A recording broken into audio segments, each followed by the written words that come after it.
Hi friends, நம்ம video பார்த்துட்ருக்க அனைத்து நண்பர்களுக்கும் அன்பான வணக்கங்கள். 1000 வருடம் பலன் தரக்கூடிய மார்கழி மாதம் ஆன்மீக ரீதியாகவும் அறிவியல் ரீதியாகவும் நமக்கு பல நன்மைகளை கொடுக்கக்கூடியது. இந்த மார்கழி மாதம் இறை வழிபாட்டிற்காகவே ஒதுக்கப்பட்ட ஒரு மாதம். இந்த மாதத்தில் ஏன் நல்ல விஷயங்கள் திருமணங்கள்லாம் செய்யறதில்ல? அதற்கான காரணம் என்ன? இந்த மார்கழி மாதத்தில் நம்ம பூஜை செய்து வழிபடுவதால் நமக்கு என்னென்ன பலன்கள் அறிவியல் ரீதியாகவும் ஆன்மீக ரீதியாகவும் கிடைக்கும் அப்படின்றத பற்றி நம்ம இன்றைக்கி வீடியோவில் பார்க்கலாம். ஃப்ரெண்ட்ஸ், வீடியோ ஸ்கிப் பண்ணாமல் பாருங்கள், கடைசி வரையும் பார்த்து பிடிச்சிருந்தா நம்ம சேனலையும் சப்ஸ்கிரைப் பண்ணிக்கோங்க. ஸோ நிறைய பேர் வீடியோ பார்க்குறீங்க ஃப்ரெண்ட்ஸ், பிடிச்சிருந்தா மறக்காமல் லைக் பண்ணுங்கள். அப்போ தான் நெக்ஸ்ட் நம்ம வீடியோ போடுறதுக்கு ஒரு மோட்டிவேஷனாக இருக்கும். ஸோ இந்த மார்கழி மாதம் என்பது நம் இறை வழிபாட்டிற்காகவே ஒதுக்கப்பட்ட ஒரு மாதம். மனிதர்களுக்கு ஒரு வருடம் என்பது தேவர்களுக்கு ஒரு நாள் பொழுதாம். இந்த தை மாதம் முதல் ஆனி மாதம் வரையிலான காலம் தேவர்களுக்கு பகல் பொழுதாகவும், ஆடி மாதம் முதல் மார்கழி மாதம் வரையிலான காலம் தேவர்களுக்கு இரவு பொழுதாகவும் இருக்கின்றது.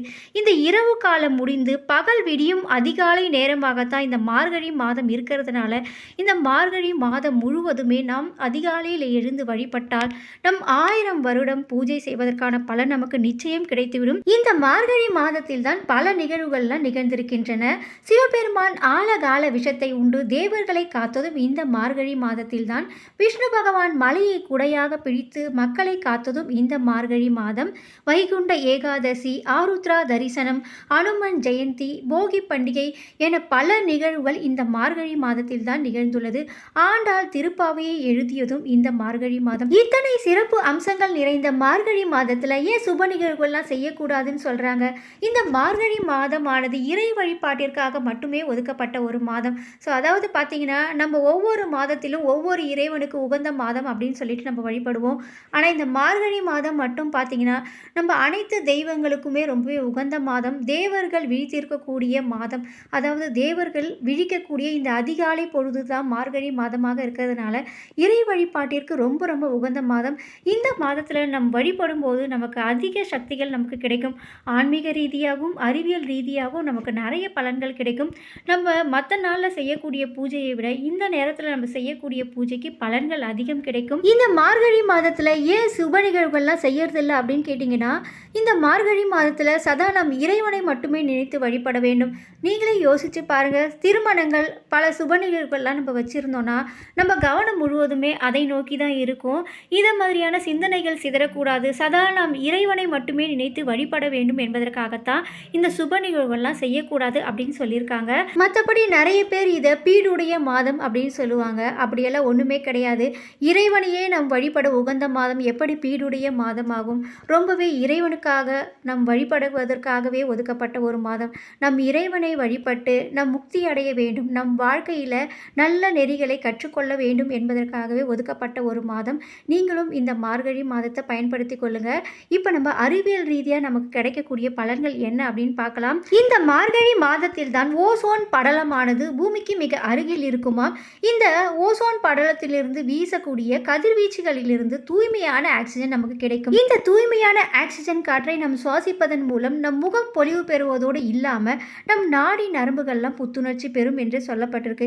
இதன் காரணமாகத்தான் மார்கழி மாதம் முழுவதுமே அதிகாலையில் எழுந்து குளித்துவிட்டு நம் தூய்மையான காற்றை சுவாசிக்க வேண்டும் என்று சொல்லப்பட்டிருக்கு.